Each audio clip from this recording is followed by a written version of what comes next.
everyone, and welcome to episode 79 of the Impulso podcast by Momentum Works. So on today's episode, we're going to be looking at some of the key learnings from our recent live commerce immersion in Hangzhou. So last week, the team was actually in Hangzhou because we held a live commerce immersion. So it was a 3 days program with participants from Southeast Asia and India, and we visited over 10 companies, as well as had some sharings and networking events, right? So as you can see, we have a new podcast member or podcast host today.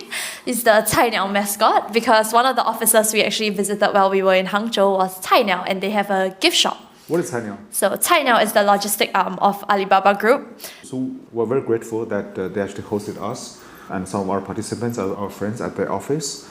So this is their mascot. I mean, this podcast is not sponsored, but we just thought this is cute. You know what Cai Niao means, right? No. It Something means, bird. like newbie or rookie. And if you look at most of the Alibaba companies, the names they use are quite humble, like Ant Financial. What is Ant? Like all the small businesses, right, who actually make things work. Yeah, Cai Niao is another one of them. Very humble names. I'm not sure whether this bird can fly though. Yes, so we have a new collection, not sponsored by Alibaba, by the way. We had to buy it ourselves. If you buy it at campus, there's a discount. Yeah. Yes. So this is a quick sort of summary of some of the highlights of what we did while we were in Hangzhou. Lots of sharings, and what I do like about that is that lots of discussions were into business, right? Because we have the MCNs, we have the e-commerce platforms, we have e-commerce enablers. I mean, the people from different parts of the ecosystem joining us, and many of the discussions went straight into the business. So in this business area, how do you do it? It's very specific and targeted. I actually quite like that because we learn a lot as well. And of course, I think one of the highlights of the immersion was that we actually managed to visit all of the top 3 MCNs in China, right? So we went to Joy Media as well as Yowan and Be Friends. So we'll talk a little bit more about this later. This is Joy Media? Yeah, we went to Joy Media. They showed us around their headquarters as well as some of their training facilities. We also went to Be Friends, which I think your friend mentioned. Your friend mentioned about Be Friends? Yes, your friend mentioned that. Actually, you should go to the slide above. So look at what they said. Welcome Momentum Works and their friends to visit Be Friends. That's a lot of friends. So they have a very interesting concept, right? I mean, when they did their first live, I think 2019 or 2020, so probably 2020, and they said, okay, we're here to make friends, we're not here to make money. And they had like 300 million views or something, a lot, yeah. You can make friends and money. Or 30 million. Comes together. So I think someone mentioned that Be Friends actually has one of the most professional equipment that they've seen, right? Even for live streaming. Yeah, so we have a professional photographer following us. He's a friend of mine for like 30 years. So I know him very well, and he used to work for a TV station. And we were all looking at the operations of live commerce, the script, the host, and the products and the operations. And he was there checking out all the equipment. The mixers, the cameras, the stuff. Then he said, all top notch.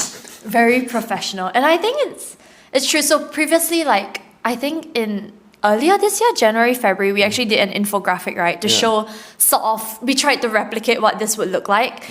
And I think because you can't take photos inside. Yeah, we couldn't take photos inside. And I think the graphic did absolutely no justice after I went and saw it for myself. So we tried to make a new one.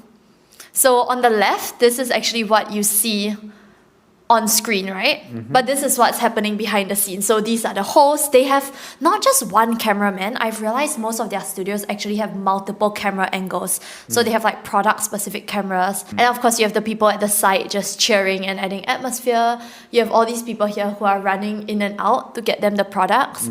I think we saw one guy while we were there. He was running out to get durian for the host while they were filming. And I watched the durian live stream actually before we went to visit by the same host, and he was like eating durian for like 2 hours, and towards the end he said, guys, you should really buy something from me. I've been eating for 2 hours. I mean, this is good. I cannot imagine that. And then of course they have a whole team supporting them as well, right? So some of these people are from the brands themselves who are there to give their input as well as give any promotions if they feel like it's right. There's also a team monitoring the traffic. There's also a screen showing the host not just themselves but things that they should say, shouldn't say as well, which I thought was something very interesting. I think the thing about the things they shouldn't say is actually quite interesting. It's something which is very common in China and players outside China are not used to. So one MCN who is from one Southeast Asian country was telling us that they learned in a hard way that the Chinese platforms, including TikTok, limit your traffic when you say the wrong things. I said, what's the wrong thing? Facebook.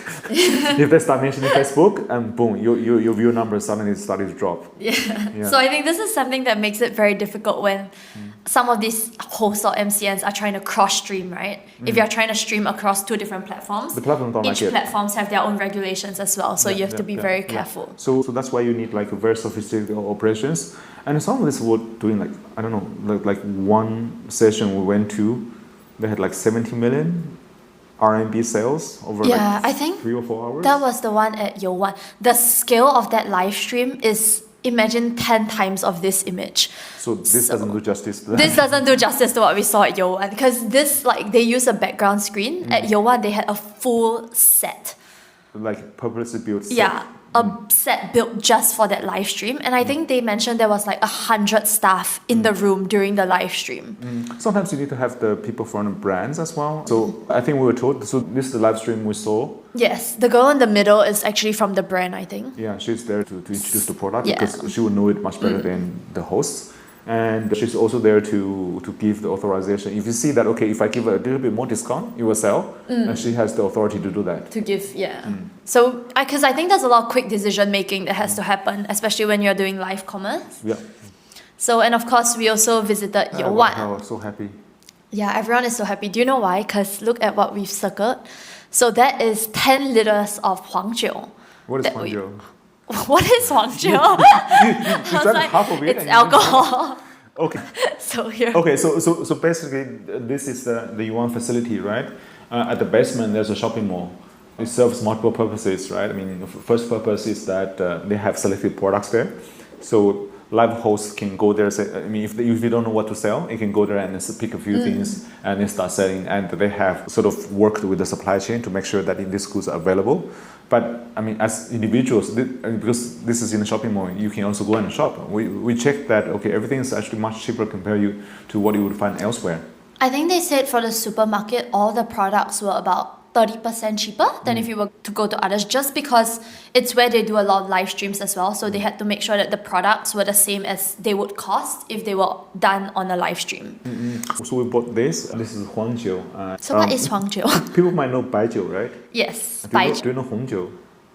Red wine? Yes. Yeah. Jiu basically means wine or alcohol. And Baijiu is like a distilled liquor, which is transparent, so white, right? And Huangjiu is brewed wine made of glutinous rice, quite famous in eastern China. So when we go to Hangzhou and the surrounding areas, and they actually brew that. And we saw them selling that in the supermarket. It's like, okay, sure, let's carry it. Yes. And they have to give us like a cart to carry that. It's 10 liters. Yes. And we had to drink it over 2 days. 2 nights. Two nights. One is too hardcore. Right. Yeah. So we've distilled some of the top 8 learnings, but of course there'll be more to come as we clean up the notes and as well as have follow-ups with our participants and all, right? But these are the top 8 learnings that we have so far. Yeah, they cover like AI, KOL management, MCN business model, the role of platforms in platforms like e-commerce platforms in live streaming, and as well as supply chain and Pinduoduo and Temu. Yes. An unavoidable topic. So maybe let's discuss these pointers a little. So that's first, the photo taking. Yes, this was from our visit to Tapcat. So Tapcat is one of the leading players in digital human AI host generation, right?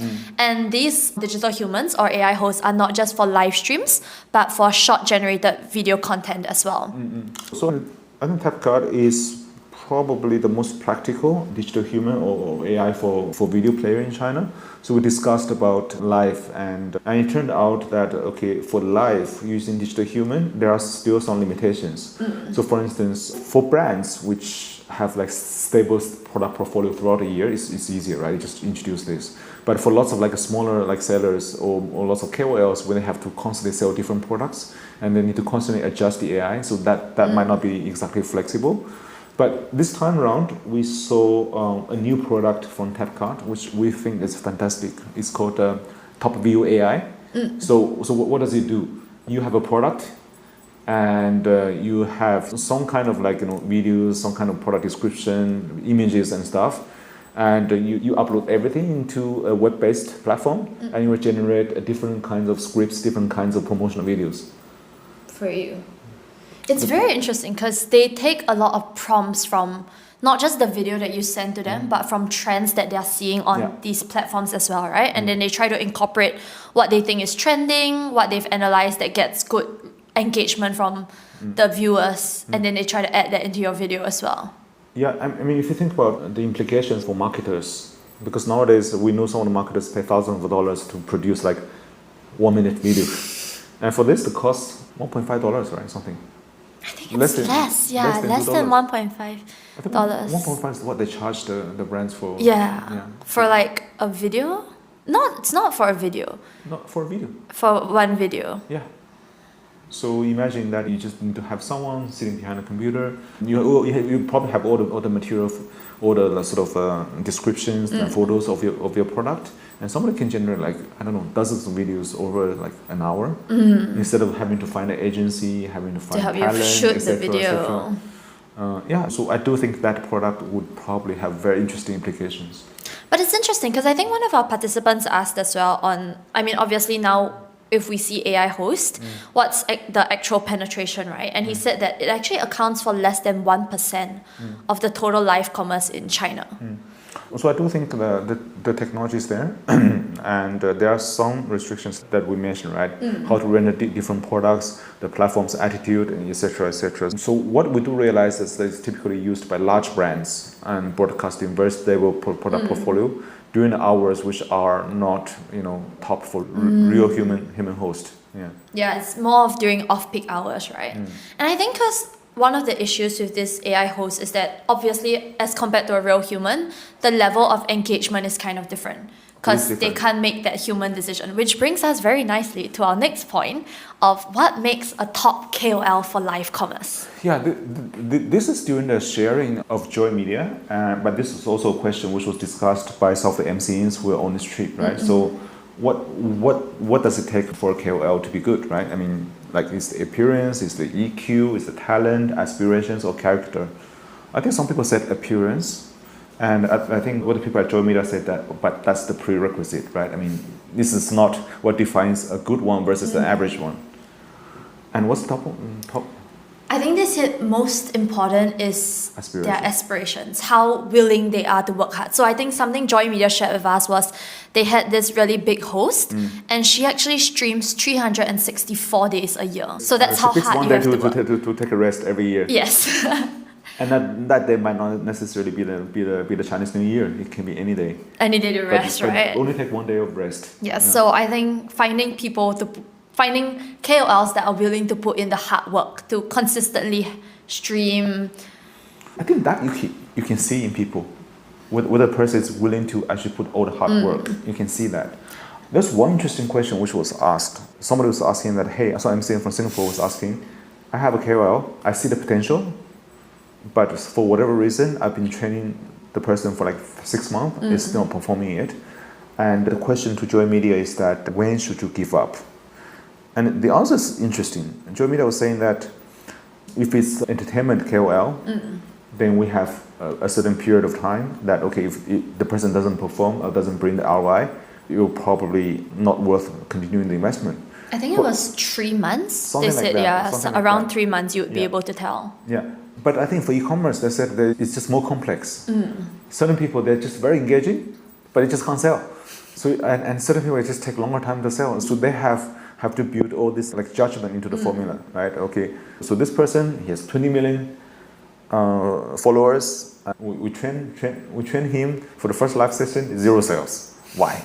And how much more are we willing to invest? How do we invest in that? So I think for the MCNs participating, this is probably the most worthwhile discussion, right? Because at the end of the day, as an MCN, you engage with multiple KOLs, you decide to allocate resources. right? You need to know how to best. And of course, I think something they share as well is that certain KOLs just work better for certain brands, right? They are just better at selling a certain product. So there's a lot of things that you have to take into consideration when you're training up your KOL. Yeah, I think we spoke with one of the participants on how she's training up her KOLs as well. Right. And it was very interesting. Okay. How do you know how much resources to allocate to them? How do you know how much time you want to give them before they have to start pushing? And what are some things that you don't want your KOLs to do? So I think something she mentioned to me is that for their KOLs, they don't let them do anything related to the back end because they don't want them to be too affected by the operations and the metrics. It's the same here. So I think Joy Media and Johan both told us that for some of the high potential ones, even some of the celebrities, they will give them a team of 30 to support everything. So I think brings us to our next point. So we know that the MCN industry in China is very competitive, right? And so of course, a lot of these MCNs are trying to evolve and develop their business model to expand just beyond a talent network and live e-commerce. Yeah, so they're doing multiple things, right? Yeah, and we've seen this with the 3 MCNs that we visited. They're different. Yes, they're different. They're all evolving in different ways. So we'll start with Yowan. So Yowan is who we visited on the first day. And something interesting that they do is they've actually acquired a shopping mall and turned it into a live streaming powerhouse. And this photo was taken on a bus, I think, where we're about to turn into the mall. It looks like a spaceship. So I think the size of the mall is about 250,000 square meters. Yeah, I think I read in Yowan's annual report, it's like 257, around that. So it's huge, right? And they built, if you go to the next image, they built lots of studios within. So branded stores and studios on a lift, etc. So and also sometimes they do fairs and they will have like people going around and doing live streaming and stuff. So we just saw like a lot of different live operations there. It's very interesting because they have like all these are specific stores and most of the stores actually have a sort of makeshift studio inside where hosts can come and do live streaming, right? But of course they also have some, it's not here, but near the escalators and all. Somewhere here, right? Yeah, they just have a small square where like 2 people would do live streaming. So I think here we got to see a lot of the different scale as well. So we saw a store where there were just 2 people doing, one person was hosting, another person was managing the traffic and cheering her on. Whereas I think at this store we saw maybe a team of 10 just managing the live stream. So you get to see a lot of the different scale in terms of doing live commerce. And of course, we saw the whole setup. So there was apparently this Chinese celebrity whose name I will not say because I do not remember. But apparently just before we reached, he did a live stream for about 4 hours, right? Yeah, 70 million. 70 million RMB, GMV. And he had over 100 staff in the room with him. The room was huge. He had over 100 staff and he had like a real life prop, no fake backgrounds or anything. Just built, and the scale was insane. I think one question asked by the participants is that why do you have to build this? And isn't that very costly? And the answer is that compared to 70 million sales, the cost of that. Because I think the participants were wondering why they didn't just use a fake background. And what our guide shared with us was that you can tell on the live stream if it's a real background or not, and that kind of affects the viewers' perceptions as well. I think these guys, they have done a lot of these kind of streams. They probably have data to prove that, right? If you do the real sort of stage setting, and how much would it cost? What's the ROI? They probably have data for that. Which is probably why they even bought this mall in the first place, right? Just to provide the brand sort of a space to do real live stream. I think we've previously mentioned that the conversion, if you were to do live streaming in like a store setting or an actual proper studio with no fake background, is maybe 3 times more GMV? It is much better. And they mentioned about between 2 to 3 times if you live stream in a real setting. So for Yowan specifically, now they send their streamers to Thailand to shoot for Durian. They send like people to Japan and Korea to shoot for like cosmetic and products which are actually from there. So that gives the consumers more trust and also immersive shopping experience. I think we should do a more in-depth podcast in the future on just Yowan because I think it's very interesting what they're doing. It's very different from what we see other MCNs, how other MCNs are evolving as well, right? So next is Joy Media. So I think Joy Media's main strength is really the network of KOLs that they have, right? So there was this quote that they shared with us when we visited, is that there are millions of Douyin influencers and Joy Media accounts for half of them. This was in their lobby. They showed us. I don't think this is all their KOLs. I'm sure they have more. Of course, this is not. I mean, the mention is about 100,000, and the active ones is probably about 1,000 plus. So they actively manage. And the funny thing is that I think we spend a lot of time here because they explain the different types of KOLs. The ones who are selling goods, the ones which are like demonstrating their talent. I think there's this like martial artist who had like millions of followers. Who just does traditional martial arts. And there's like a 60-year-old pianist, remember? Like he was like So there's also there are some that do short dramas as well, right? Short video and short dramas as well. So one of their top KOLs is the Cantonese couple, right? And so basically it's so they came from a village, and because of the city expanding to a village, they got lots of money, and they invest lots of properties, and their daily job is to collect rent. And I was asking them, are they really like collecting rent on a daily basis? They said, yeah. So that's why they can do it so real. They can do the content well. Yeah. So I think what was interesting that we saw at Joy Media was that they really provide very, very extensive training for their KOLs, right? I think they had one whole level, maybe more, of just training facilities. So they have a gym for the KOLs to work out. They have singing classes, dance classes as well. I think they have some musical instrument classes as well, just to train their KOLs. So some of you in Southeast Asia might be familiar with have heard of how the Korean idols train. Yeah, so this is pretty much similar. I'm not sure, probably less cruel in a way, but yeah. So it's of some vigor. Yeah. It's very interesting because I think another question that a lot of our participants asked is, obviously, if you're investing so much in your KOLs, right? How do you actually retain them? How do you make sure that the KOLs don't just train with you and then go out and do it on their own or join a different MCN?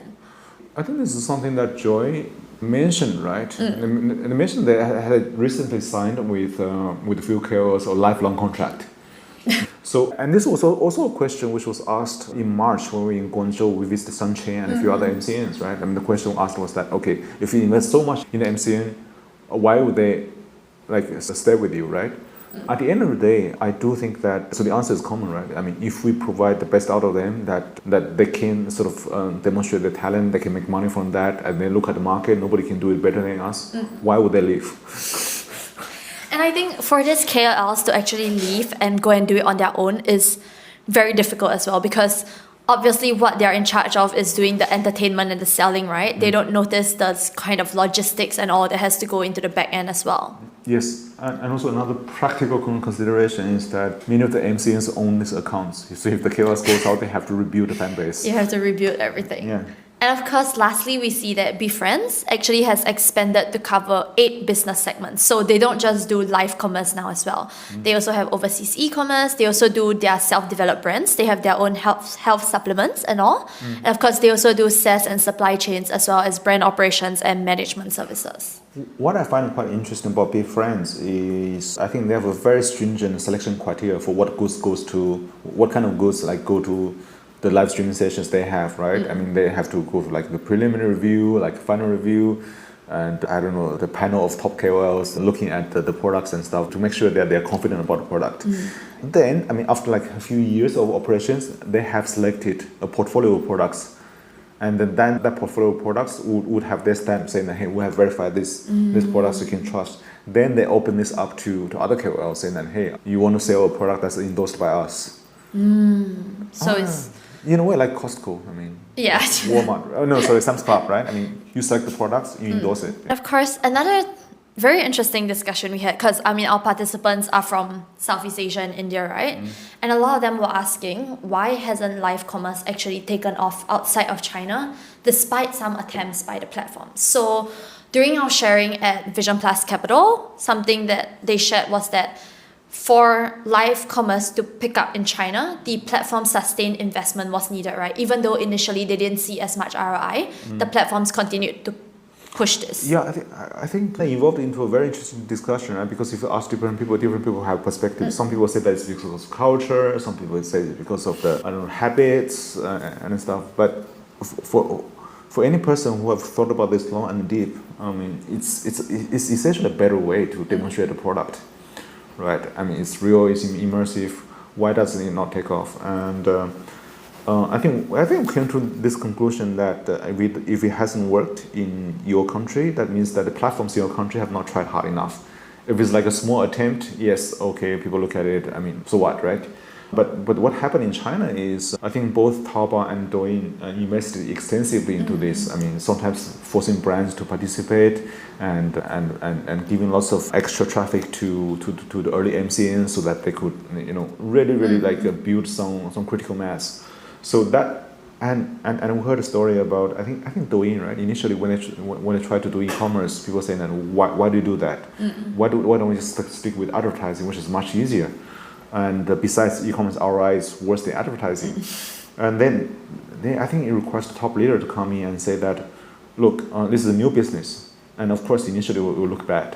We can't use the same evaluation criteria because otherwise it will never take off. I think that there's some lesson there for any just for any new business, any business in general that wants to launch a new product or service, right? Obviously, if you compare it, you have to use different metrics when you're comparing it because you can't compare it to something that's already successful. You have to spend the time and investment. So I think that's something that platforms in the region need to continue persisting. Yeah, this photo, I mean, you only see a little bit, but the Vision Plus Capital Office is in Shishi Wetland National Park. Yes. And it's very nice outside. Yes, it is. There's a whole it's not a lake, it's a pond outside and the trees and all. Yeah, it's a very zen place to work. Yeah. Sabrina wants our office to be like that in future. We'll make I'm fine with just a photo because I realized there are a lot of insects there. So then I changed my mind. Okay, cool. I was like, no. Practical considerations. Yeah. And of course, another thing we've seen is that e-commerce platforms in China are also evolving, right? Yeah. Now a lot of them are going in to control the supply chain, and a lot of this is actually driven by Pinduoduo and Temu.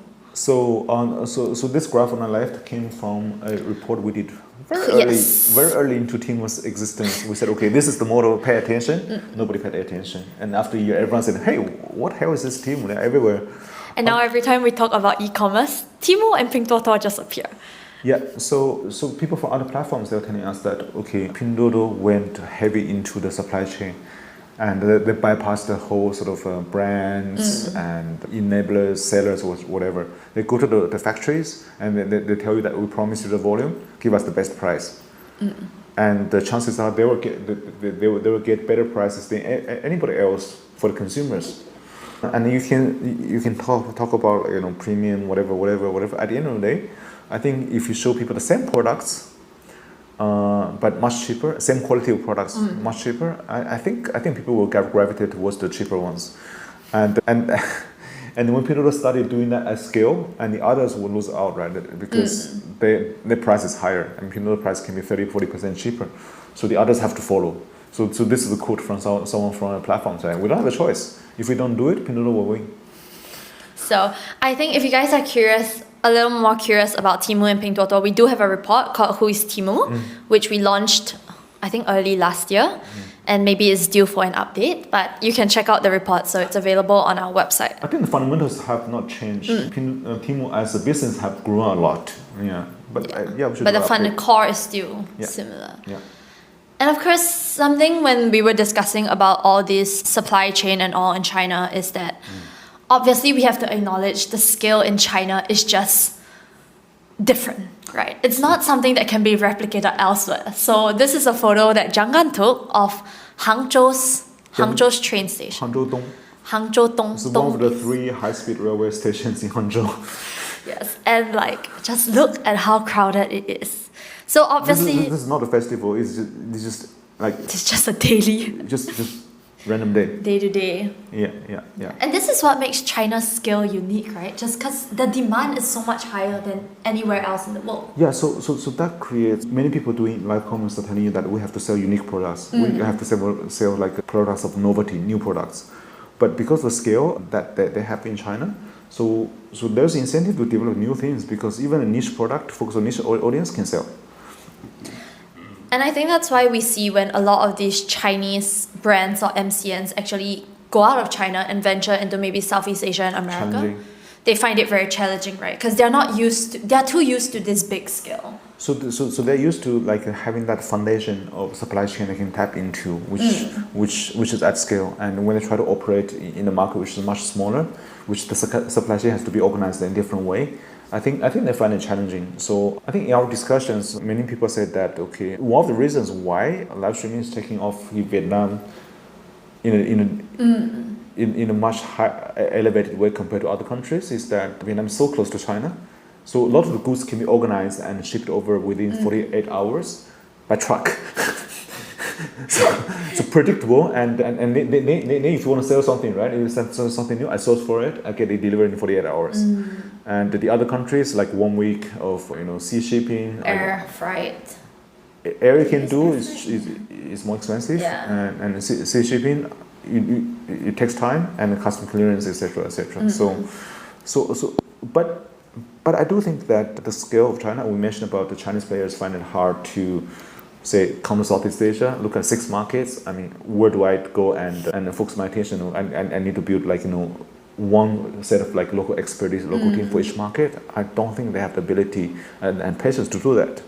So that opens up opportunities for people who local players who understand the mindset of these Chinese players well and who can actually find ways to work together, tap into their supply chain.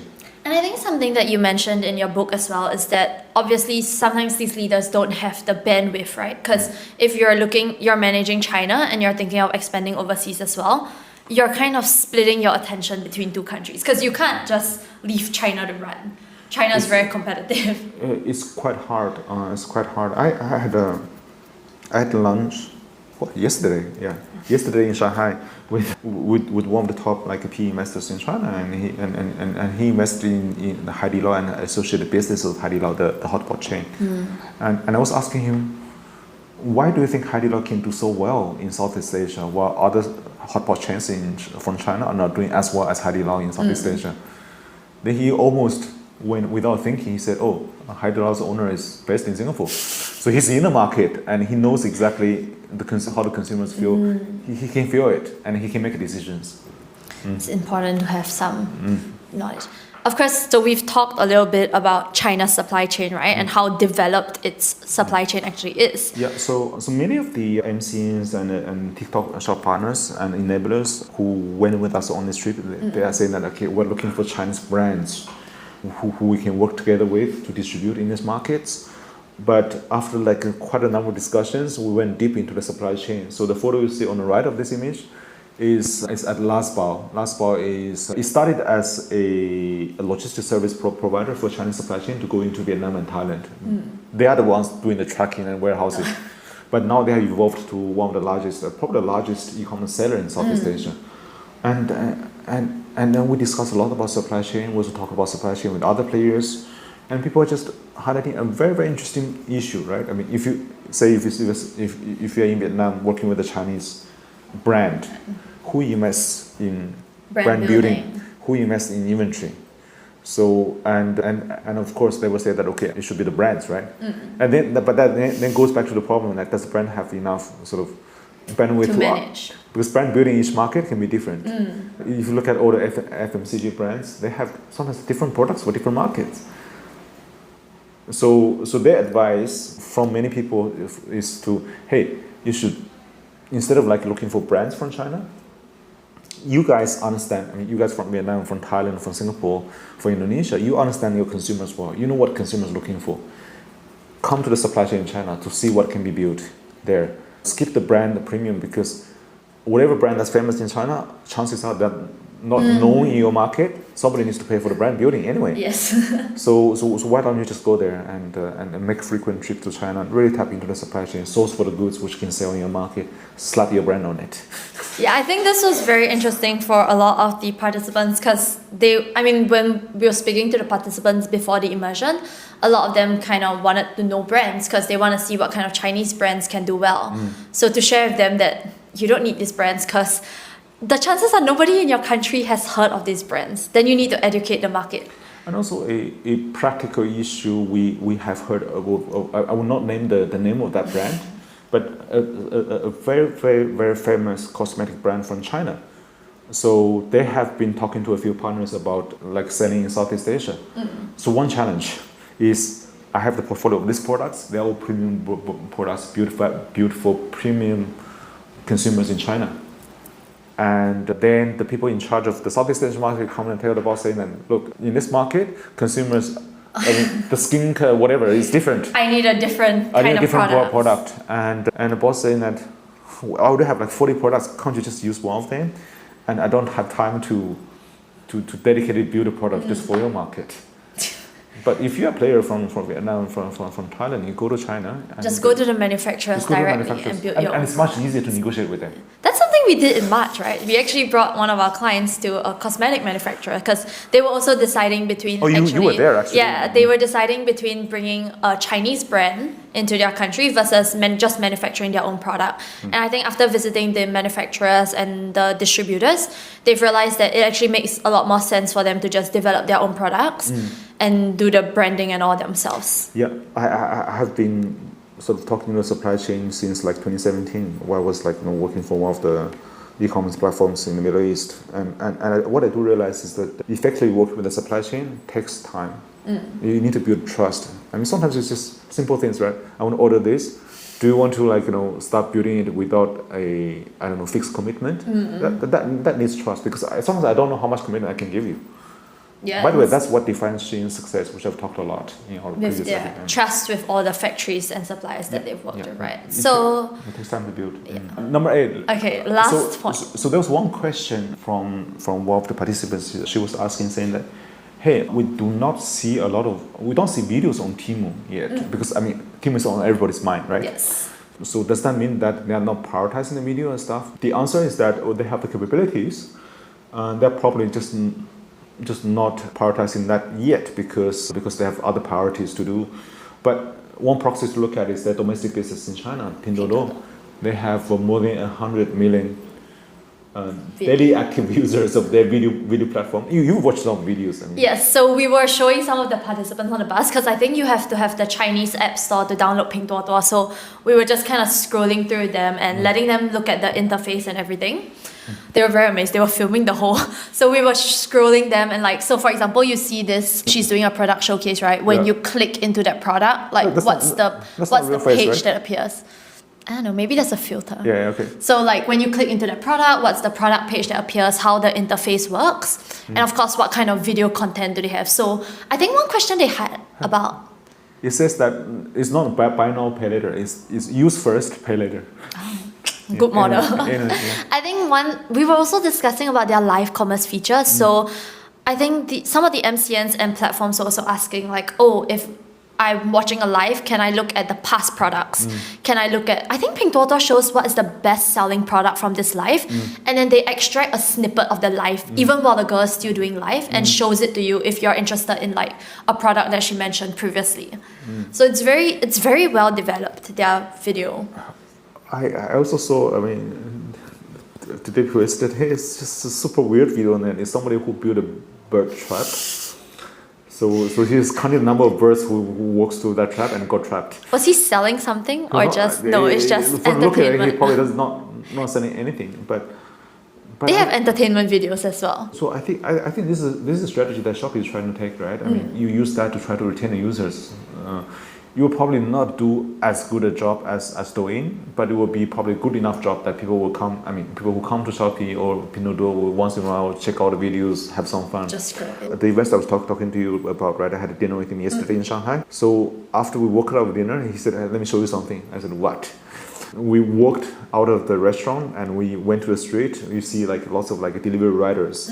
Food delivery, logistics, courier, whatever. All of them have different kind of live on their camera, just constantly showing what they're going around. I've seen this. You've seen this, right? And it concerns me because I was in a car and the driver was watching live videos while he was driving. No, he was probably not watching. He was like, probably like just... maybe listening, but I was very concerned because, and my sister has told me this before. So she was in the car, and while she was in the car, her driver was swiping towing. In China? Yeah, in China, while he was driving. So he was swiping, like when they're on the red light, he would continue swiping, and then he would drive, and he would come back and swipe. So they watch a lot of content in China. Lots of content. Yeah. So yeah, Pinduoduo, I mean, 100 million DAUs. So for Temu. But then again, that's also linking back to the scale of China, right? How big can this daily active users be elsewhere? This is compared to like 1 billion, a population of 1 point something billion. Bear in mind that they just started this like a year or something. Yeah. Yeah. So it shows the aggression that Pinduoduo is doing. Has. So for Temu. And of course, for Temu, it's just a matter of time, right? They replicate a lot of what Pinduoduo does. Yeah. I think currently it's probably it's the same team. Currently, it's probably not their focus, but I do think in the future they will want to embed it into their app. Yeah. So you take a bit more time because I mean a simple issue like copyright outside China is much more complicated because you have to deal with different countries, different jurisdictions. So but knowing that organization, if they put their mind on something, they put on the ground and they execute. And it will happen. They will execute it well. Yeah. So I think that nicely summarizes sort of the 8 key learnings that we've had for this immersion. But of course, like we mentioned, we've learned a lot from this immersion, and we have a lot more topics to cover. So do stay tuned, and we'll be diving deeper into some of the topics that we've discussed, as well as new topics. And of course, we're also hoping to invite some guests that can share a little bit more about the live commerce scene in China and in the region.